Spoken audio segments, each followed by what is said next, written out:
రాయలసీమ సంబంధించి అనేక సమస్యల మీద ఎన్నో పోరాటాలు చేస్తూ రాయలసీమలో జరుగుతున్నటువంటి అన్యాయాలను ఎదుర్కొంటూ కార్యక్రమాలు చేసుకుంటూ వెళ్తూ ఉన్నాం.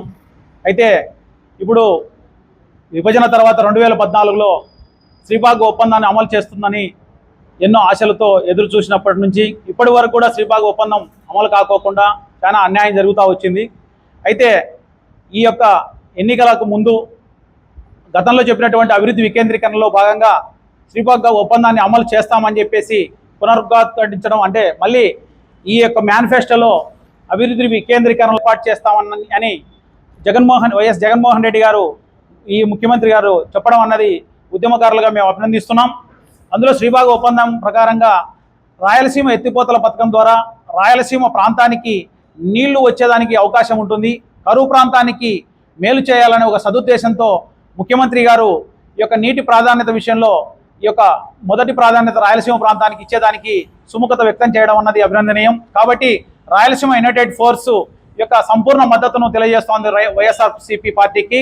ఎందుకంటే బడుగు బలహీన వర్గాలకు సంబంధించి నిరుపేదలైనటువంటి రాయలసీమ ప్రాంతంలో కరువుతో వలసలు పోతున్నటువంటి అనేక మంది నిరుపేదలకు ఈరోజు ఇస్తున్నటువంటి సంక్షేమ పథకాల వలన ఈరోజు కరువుతో పోతున్నటువంటి వలసలన్నీ కూడా ఆగిపోయాయి. దాదాపుగా మేము చేస్తున్నటువంటి సర్వేలో చూస్తే ఈరోజు రాయలసీమ ప్రాంతంలో ఆ పథకాలు నేరుగా, అంటే పీడిత వర్గాలుగా ఉన్నటువంటి వారికి ఈ యొక్క బలవంతులైనటువంటి వారి చెర నుంచి వారికి నేరుగా పథకాలు అందడం అన్నది ఈ యొక్క విప్లవాత్మకమైన మార్పుగా ఈరోజు కనపడుతున్న విషయాన్ని మేము రాయలసీమ ఉద్యమాల్లో గమనించాం.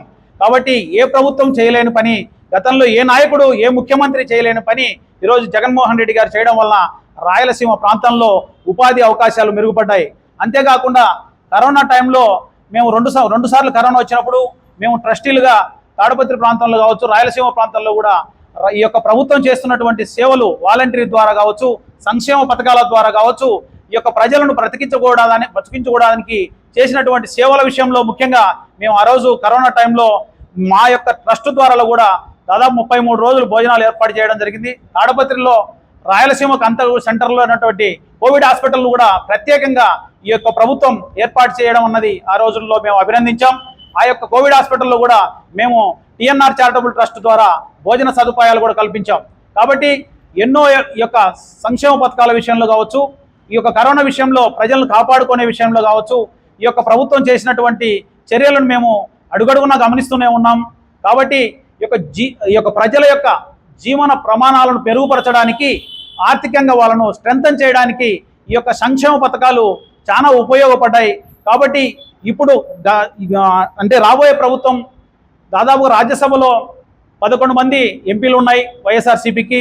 ఇప్పుడు రాబోయే ఎన్నికల్లో ఎక్కువ మెజార్టీ వస్తే కేంద్రంలో ఎన్డీఏ కావచ్చు, ఇండియా కావచ్చు, ఏది ఏర్పడినా కూడా వైఎస్ఆర్ పార్టీ యొక్క మద్దతు లేనిది కొనసాగే అవకాశం లేదు. కాబట్టి ఏ బిల్లు పాస్ కావాలన్నా రాజ్యసభలో కావచ్చు, లోక్సభలో కావచ్చు, వైఎస్ఆర్సీపీదే ఆధిక్యంగా ఉంటుంది. కాబట్టి మేము ఆలోచన చేసి రాయలసీమ ప్రాంతానికి ఈ యొక్క జాతీయ నీటి ప్రాజెక్టు సాధించడానికి కావచ్చు, అదేవిధంగా ప్రాజెక్టుల విషయంలో కావచ్చు, అభివృద్ధి విషయంలో కావచ్చు, అన్ని విషయాల్లో కూడా వైఎస్ఆర్